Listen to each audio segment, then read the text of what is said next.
तो hello everyone, come back to our channel. हम लोग देखने वाले आज हाइट एंड डिस्टेंस। बेसिकली क्या है कि जो हम लोग ट्रिग्नोमेट्री पढ़े हैं ना, उसका एप्लीकेशन आज देखने वाले हैं, मतलब ट्रिग्नोमेट्री का यूज़ देखने वाले हैं आज। यदि आप ट्रिग्नोमेट्री का यूज़ नहीं पढ़ेंगे तो आने वाले क्लास 11th और 12th में उसका यूज़ आप नहीं पढ़ पाएंगे। बेसिकली ट्रिग्नोमेट्री तो पढ़ लेंगे, लेकिन उसका यूज़ कहाँ कहाँ पर होता है ये आप लोगों को नहीं समझ में आएगा। इसलिए क्लास 10th में आप लोगों को एप्लीकेशन मिलेगा, इसलिए आप लोग ध्यान से एप्लीकेशन उसका पढ़ लीजिए। ओके, तो बेसिकली ट्रिग्नोमेट्री का यूज़ क्या होता है, किसी चीज़ का हाइट निकालने में। मतलब क्या है कि मान लेते हैं क्या कि यहाँ पर कुछ कुतुब मीनार है, ठीक है, यहाँ पर कुतुब मीनार है, ठीक है, कोई भी बिल्डिंग है इतना लंबा। अब हम लोग को इसका हाइट निकालना है। हम लोग यहाँ से इसको देख रहे हैं, इस तरह इसके टॉप को, तो हम लोगों को क्या दिखाई दे रहा है कि यहाँ से हम लोग जब इस तरह सिर उठा रहे हैं कितना, तो हम लोग मान लेते हैं कुछ एंगल थीटा उठा रहे हैं सिर को, तो हम लोगों को इसका टॉप पॉइंट दिखाई दे रहा है। तो ये नीचे से कितना हाइट है ये हम लोगों को पता करना होता है। तो बेसिकली हम लोग वहाँ पर तो नहीं जाकर, मतलब वहाँ पर इंची टेप ले जाकर नहीं माप सकते हैं ना, मेजरमेंट नहीं कर सकते हैं। हम लोगों को कुछ तो दिमाग लगाना पड़ेगा, तो हम लोग ट्रिग्नोमेट्री का वहाँ पर यूज़ करते हैं, ठीक है ना। तो बेसिकली जो बुर्ज खलीफा का हाइट, ये सब बहुत सारा चीज़ है जिसका हम लोग हाइट निकालते हैं। कैसे? तो ट्रिग्नोमेट्री का यूज़ कर कर। और डिस्टेंसेस भी निकालते हैं, मतलब जैसे सूरज और चांद के बीच का डिस्टेंस, या पृथ्वी और चांद के बीच का डिस्टेंस, या पृथ्वी और सूरज के बीच का डिस्टेंस। ये सब डिस्टेंसेस हम लोग कैसे मेजर किए, और रेडियस कैसे अर्थ का मेजर किए, ये सब मेजर किए बाय यूजिंग ट्रिग्नोमेट्री। ओके, तो ट्रिग्नोमेट्री का उपयोग होता है बेसिकली क्या चीज़ मेजर करने में, तो हाइट एंड डिस्टेंसेस मेजर करने में, और एंगल्स भी मेजर करने में यूज होता है। ओके, तो सबसे पहला हम लोग बेसिकली यहाँ पर कुछ वर्ड्स है, 3 वर्ड है बेसिकली, उसको हम लोग समझ लेते हैं। सबसे पहला क्या है कि line of site. Line of site क्या होता है? मान लेते हैं कि ये जो बिल्डिंग था इसको हम लोग कुछ यहाँ से देख रहे थे, ठीक है, यहाँ से खड़े होकर हम लोग इसको देख रहे थे। तो ये जो हमारी आंखों में से रोशनी जाता है ना, आप लोग लाइट के पढ़े होगी, जो रोशनी आता है ना आंखों में, तो वो कहाँ से आएगा? टॉप से।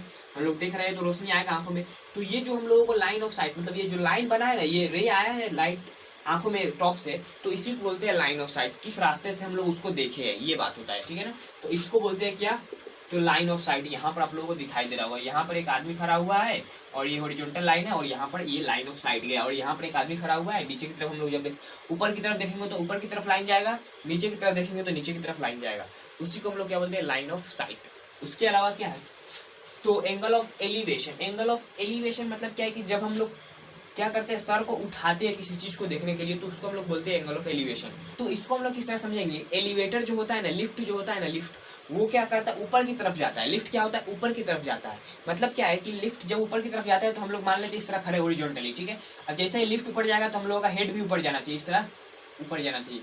तो हम लोग क्या हो रहा है? सर को उठा रहे हैं, इस हॉरिजॉन्टल लाइन है, मान लेते हैं क्या यहाँ पर खड़े हुए हैं, ठीक है, और ये सर क्या हो रहा है? उठ रहा है, उठ रहा है, उठ रहा है। मतलब क्या है कि ये जो है ना हॉरिजॉन्टल लाइन, इससे कुछ ऊपर धीरे धीरे धीरे धीरे जा रहा है, ठीक है। तो बेसिकली क्या होता है, जब हम लोग सर को इस तरह उठाते हैं ऊपर की तरफ, मतलब क्या है कि जो एंटी क्लॉकवाइज डायरेक्शन में घड़ी किस तरह घूमता है, इससे आप लोग समझ में आ जाएगा, ठीक है ना, घड़ी किस तरह घूमता है।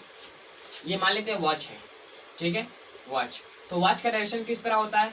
ये है उसका सुई, और वो इस तरह घूमता रहता है, ठीक है ना, इस तरफ नाचते नाचते नाचते नाचते नाचते रहता है। इसको हम लोग क्या बोलते हैं? तो क्लॉकवाइज डायरेक्शन। क्या बोलते हैं? क्लॉकवाइज। और इस वाले डायरेक्शन को बोलते हैं एंटी क्लॉकवाइज। क्या बोलते हैं? Anti clockwise. मतलब जो क्लॉकवाइज का डायरेक्शन है उसका उल्टा। तो जब हम लोग क्लॉकवाइज के डायरेक्शन के उल्टे हम लोग सर को घुमाएंगे तो क्या होगा? वो एंगल ऑफ एलिवेशन होगा। और जब हम लोग क्लॉकवाइज डायरेक्शन हम लोग हेड को घुमाएंगे देखने के लिए, तो हम लोग क्या मिलेगा? Angle of depression. इसको हम लोग एक और तरीके से समझ सकते हैं डिप्रेशन को, कि जब कोई आदमी डिप्रेस्ड होता है तो सर को नीचे की तरफ झुका लेता है और वो ऊपर की तरफ नहीं करता है, ठीक है। जब आदमी कोई भी हो डिप्रेस्ड जब होता है ना, तो वो अपने सर को एकदम लो एनर्जी फील करता है और वो क्या करता है? सर को झुका लेता है। तो बेसिकली क्या हो रहा है? वो सर को झुका रहा है नीचे की तरफ। तो हम लोग यहाँ से भी समझ सकते हैं जो डिप्रेशन हुआ तो उससे, कि हम लोग किसी चीज़ को देखने के लिए जब सर को झुकाएंगे तो वहाँ पर जो एंगल बनेगा हॉरिजॉन्टल से, उसको हम लोग एंगल ऑफ डिप्रेशन बोलते हैं। तो आई होप आप लोगों को यहाँ तक समझ में आ गया होगा। समझ में आया तो ठीक है, चलते हैं अब हम लोग इसका एप्लीकेशन देखेंगे, बेसिकली क्वेश्चंस देखेंगे कैसे इसका क्वेश्चन हम लोग करना है। तो अब हम लोग देखने वाले हैं क्या? तो बेसिकली सबसे पहला क्वेश्चन, तो सबसे पहला क्वेश्चन में बहुत मतलब इजी भी है और कंसेप्ट भी यहाँ पर हम लोगों को समझ में आ जाएगा कि यूज़ कैसे होता है, ठीक है ना। तो चलिए, तो यहाँ पर सबसे पहली बात क्या है? A vertical pole. एक क्या है? तो वर्टिकल पोल है। Stand on the ground, level ground, from a point on the ground 25 metre away from the foot of the pole, the angle of elevation of its top is found to be 60 degree, find the height of the pole. Basically इस question में क्या कहा जा रहा है कि ये ground है, ये ग्राउंड है, और इस पर क्या है? तो एक पोल खड़ा हुआ है। क्या है? एक पोल है, ये एक पोल है, और बेसिकली इस पोल का हाइट हम लोगों को पता नहीं, और यहाँ पर इस पोल के फुट से 25 मीटर अवे 25 मीटर दूर पर हम लोग खड़े होकर इसको जब देख रहे हैं, इस तरह देख रहे हैं, तो हम लोग बेसिकली क्या बताना है कि इस पोल का हाइट कितना है, ठीक है ना, और इसका जो एंगल ऑफ एलिवेशन है वो कितना है, तो 60 डिग्री हम लोग को फाइंड क्या करना है, तो पोल का हाइट। तो बेसिकली कैसे फाइंड करेंगे, बेसिकली यहाँ पर ये जो आदमी है वो एक पॉइंट माना गया हम लोगों के, एक पॉइंट से, तो यहाँ से देखा जा रहा है इसको बेसिकली, ठीक है ना, और ये एंगल 60 डिग्री है। तो हम लोगों को ये हाइट पता करना है। यहाँ पर दिख रहा होगा आप लोगों को क्या, ये वर्टिकल है, तो वर्टिकल कितना होता है, 90 डिग्री पर होता है। तो यहाँ पर हम लोग को राइट एंगल ट्रायंगल दिख रहा है, तो यहाँ पर ट्रिग्नोमेट्री का यूज कर सकते हैं। तो इस हाइट को थोड़ी देर के लिए मान लेते हैं h, और इस h का वैल्यू निकालना है। तो हम लोग जब देखेंगे tan 60 तो कितना होगा, tan 60 is equals to perpendicular, ये हो जाएगा थीटा के सामने वाला परपेंडिकुलर, और ये बेस, तो h अपन में 25। tan 60 का वैल्यू क्या होता है, tan 60 का वैल्यू आप लोग कैसे निकालेंगे, सिंपल क्या करना है, tan 60 को तो sin 60 डिवाइडेड बाई cos 60। अभी थोड़ी देर के लिए इस तरह करना है, धीरे धीरे हम लोगों को याद भी हो जाएगा, ठीक है ना। तो sin 60 का वैल्यू क्या होता है, तो sin 60 का वैल्यू होता है √3/2, और cos 60 का वैल्यू क्या होता है 1/2। तो ये कट गया, √3 आंसर आ गया, ठीक है ना। तो tan 60 का वैल्यू √3, तो ये √3 is equals to h/25, h is equals to 25√3 metre height, ठीक है ना। तो ये बेसिकली इतना हाइट है, कितना, तो 25√3 मीटर इसका हाइट है, और इस √3 का वैल्यू 1.372 इस तरह रख देंगे तो हम लोगों को मिल जाएगा। ओके, तो आई होप आप लोगों को ये पहला क्वेश्चन समझ में आ गया होगा। अब देखते हैं सेकंड नंबर क्वेश्चन को। अब देखते हैं सेकंड नंबर क्वेश्चन को। सेकंड नंबर क्वेश्चन में क्या है, a tower is 50 metre height, 50 metre लंबा एक टावर है, ठीक है। बेसिकली ये ग्राउंड होगा और इससे 50 मीटर लंबा एक टावर होगा बेसिकली, ठीक है। ये टावर है 50 मीटर लंबा, ओके 50 मीटर लंबा है। Its shadow is x meter shorter when the sun's altitude is 45 degree than when it is 30 degree। ये जो लैंग्वेज है ना, यहाँ से यहाँ तक का, ये आप लोगों को समझ में नहीं आया होगा।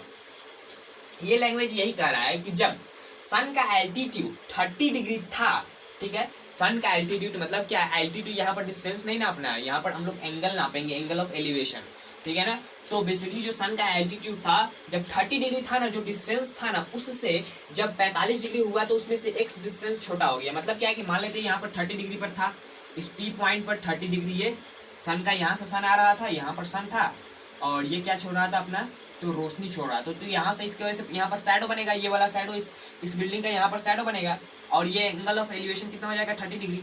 तो इस समय क्या था, इतना था, सिंपल, ठीक है ना। तो बेसिकली क्या है कि जब 45 डिग्री हुआ ना, तो इससे कितना छोटा हुआ गया, x डिस्टेंस छोटा हो गया, ठीक है ना, x डिस्टेंस। ओके, तो मतलब क्या है कि जब 45 डिग्री होगा तो क्या होगा, ये थोड़ा और आगे बढ़ाएंगे तो ये एंगल बढ़ेगा। तो हम लोगों को क्या करना है, ये सिंपल इतना कर देना है। अच्छा, ये हो गया। थोड़ी देर के लिए मान लेते हैं Q पॉइंट, तो यहाँ पर ये एंगल 45 डिग्री, और ये तो एंगल 90 डिग्री होगा, और ये एंगल 45 डिग्री हो जाएगा। और आप लोग जानते हैं कि ये जब दोनों एंगल बराबर हो, मतलब क्या, आइसोसेलेस राइट एंगल ट्रायंगल हो, तो उसमें होता है क्या कि ये जो डिस्टेंस है परपेंडिकुलर और बेस का डिस्टेंस जो दोनों बराबर होता है जब आइसोस्केलस राइट एंगल ट्रायंगल हो तब। तो मतलब क्या बोल सकते हैं कि ये जो यहाँ से एक पॉइंट, इसको हम लोग मान लेते हैं थोड़ी देर के लिए, क्या, तो ए पॉइंट मान लेते हैं। तो AQ जो है ना, ये डिस्टेंस भी 50 मीटर हो जाएगा, ठीक। और ये डिस्टेंस कितना है, तो x मीटर, क्योंकि जो 30 डिग्री पर डिस्टेंस आ रहा है ना, उससे x डिस्टेंस छोटा है जब 45 डिग्री पर आ रहा है। तो बेसिकली ये हो गया x। तो हम लोग को क्या बताना है सिंपल कि ये x का वैल्यू क्या है।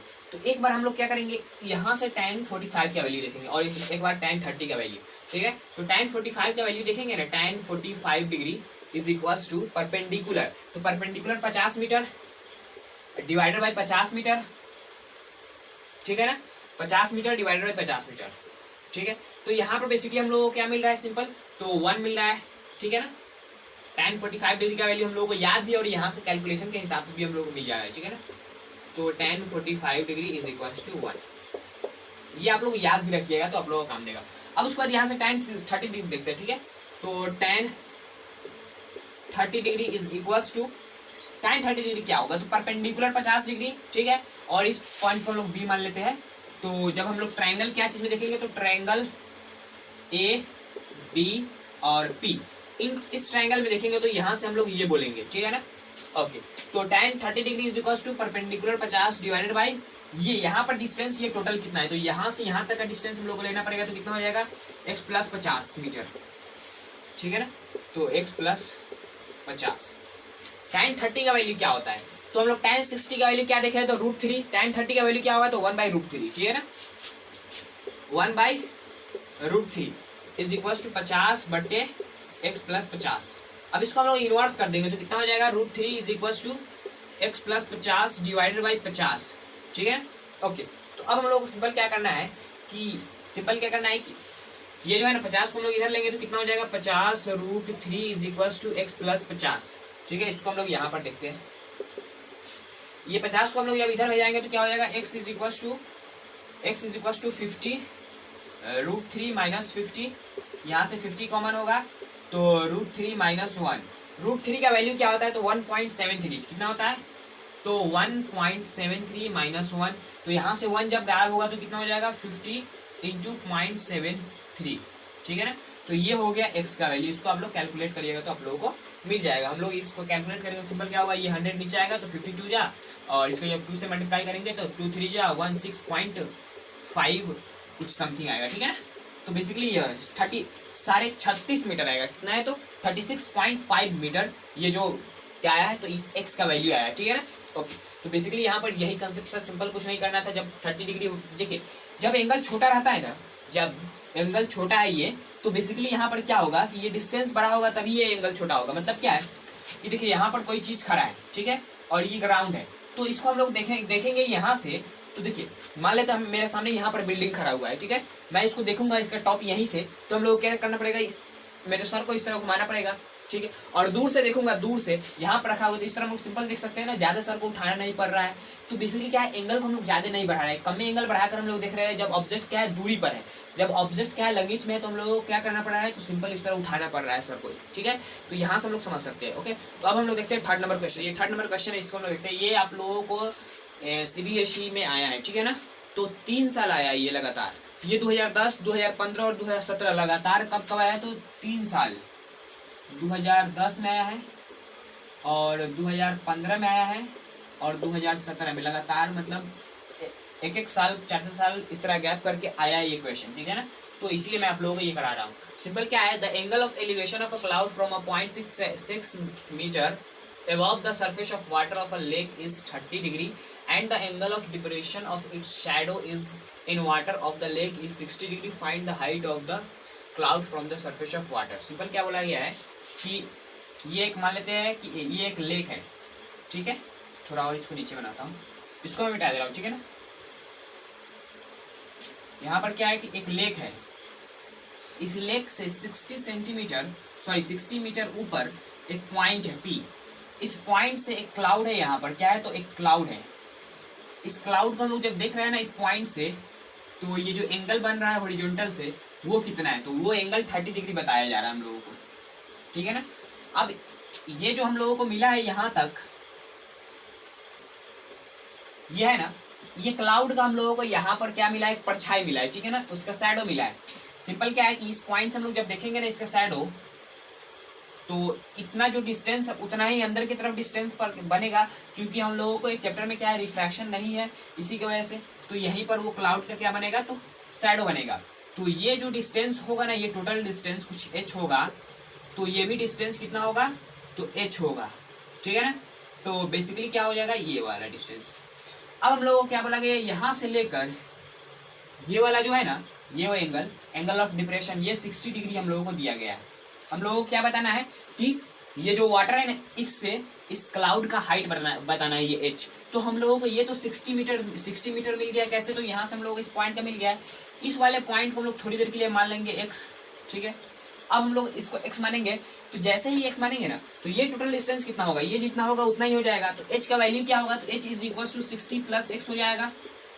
तो यहाँ पर बेसिकली क्या हो जाएगा, ये भी डिस्टेंस कितना हो जाएगा 60 प्लस x मीटर, ये वाला डिस्टेंस हो जाएगा। ओके, तो अब हम लोग यहाँ से हम लोग देख सकते हैं कैसे, तो यहाँ से जब हम लोग निकालेंगे ये वाला पॉइंट P और ये वाला पॉइंट Q मान लेते हैं, तो ये जो PQ है ना लाइन, ये PQ लाइन, ये इस वाले ट्रायंगल, इसको हम लोग थोड़ी देर के लिए M मान लेते हैं और इसको N मान लेते हैं। तो इन ट्रायंगल PQM, जो PQ लाइन है ना, इसमें भी है और ये जो in triangle P Q N, ठीक है, ये वाला जो ट्रायंगल बन रहा है इसमें भी वही लाइन है, मतलब ये वाला जो लाइन है ना, ये वाला लाइन, ये दोनों में कॉमन है, ठीक है। तो यहाँ पर हम लोग सिंपल क्या करेंगे, इस वाले ट्रायंगल में पी क्यू एम में यहाँ से हम लोग निकालेंगे tan 30 का वैल्यू। क्या निकालेंगे? tan 30 का वैल्यू। तो tan 30 कैसे निकालते हैं? परपेंडिकुलर अपन में बेस, तो x अपन में ये इसके लिए परपेंडिकुलर हो जाएगा, डिवाइड बाय बेस कितना है तो पी क्यू, ठीक है। तो ये बेसिकली हो गया। अब यहाँ से पी क्यू का वैल्यू हम लोग देखेंगे तो कितना हो जाएगा, तो P Q is equals to x अपन में tan 30। tan 30 का वैल्यू क्या होता है, तो tan 30 का वैल्यू होता है 1/√2, ठीक है। tan 30 का वैल्यू देख सकते हैं आप लोग कैसे, तो sin 30 का वैल्यू क्या होता है, तो 1/2 और √3/2, ठीक है ना, तो √3/2, ठीक है। तो tan 30 का वैल्यू क्या हो जाएगा, तो 1/√3, 1/√3, 1/√3, ठीक है ना। जब ये ऊपर जाएगा तो कितना हो जाएगा, x√3, पी क्यू का वैल्यू मिल गया, ठीक है ना। ओके, अब हम लोग देखेंगे in triangle P Q N, ठीक है, पी क्यू एन में, तो यहाँ से हम लोग जब निकालेंगे tan 60 का value, tan 60 is equals to base, इसके लिए बेस कौन सा होगा, तो ये, और परपेंडिकुलर कौन सा होगा, तो ये। देखिए इसमें हम लोग परपेंडिकुलर इस ट्रायंगल में कितना दिखाई देगा, तो यहाँ से लेकर ये जो पॉइंट है ना यहाँ तक दिखना है, मतलब ये h है और ये 60 है, मतलब क्या है कि h + 60 यहाँ पर हम लोग बताना है। तो h का वैल्यू क्या है, तो 60 + x + 60 हो जाएगा, क्योंकि ये तो वैल्यू h है। अब जब हम लोग इसको जोड़ेंगे तो 120 + x हो जाएगा, इस वाले परपेंडिकुलर, इस वाले ट्रायंगल के लिए, पी क्यू एन के लिए परपेंडिकुलर क्या हो जाएगा, 120 + x डिवाइड बाय बेस क्या हो जाएगा, तो पी क्यू हो जाएगा। तो जब हम लोग इसको आगे सॉल्व करेंगे, यहाँ पर क्या है, तो पी क्यू का वैल्यू हम लोग को मिल चुका है, x√3 मिल चुका है, तो यहाँ पर हम लोग क्या पुट करेंगे, x√3, ठीक है। अच्छा, tan 60 का वैल्यू क्या है, तो tan 60 का वैल्यू होता है √3, ठीक है ना। आप लोग निकाल कर या अपने कॉपी में देख सकते हैं, √3, ठीक है। ये जब √3 इधर मल्टीप्लाई होगा तो 3 हो जाएगा, और ये x इधर आएगा तो x हो जाएगा, तो 120 + x ये इधर आएगा तो 2x इज इक्वल्स टू 120, और यहाँ से x is equals to 60 metre आ गया। x का वैल्यू क्या मिला, 60 मीटर, ये आंसर हो गया। तो ये आंसर नहीं हुआ, ये गलत है, ये आंसर नहीं हुआ। हम लोगों से पूछा क्या है, find the height of the cloud, cloud का हाइट पूछा obviously, from the surface of water, ये जो वाटर का सरफेस है ना, इससे हम लोगों को पूछा है। तो हम लोग क्या करेंगे, सिंपल हम लोग को हाइट निकालने के लिए क्या करना पड़ेगा, ये जो हाइट है ये हम लोग गिवन है, और x यहाँ से यहाँ तक माने हैं, तो यहाँ पर क्या करना है, 60 + x, यानी 60 + 60 हो जाएगा, इज इक्वल्स टू 120 मीटर, इसका हाइट हो गया सरफेस ऑफ वाटर से। ओके, तो यही यहाँ पर कंसेप्ट था, सिंपल। आई होप आप लोगों को समझ में आ गया होगा, समझ में आया तो इस वीडियो को लाइक कर दीजिएगा, चैनल पर नया है तो चैनल को सब्सक्राइब कर लीजिए। चलते हैं, जय हिंद, जय भारत।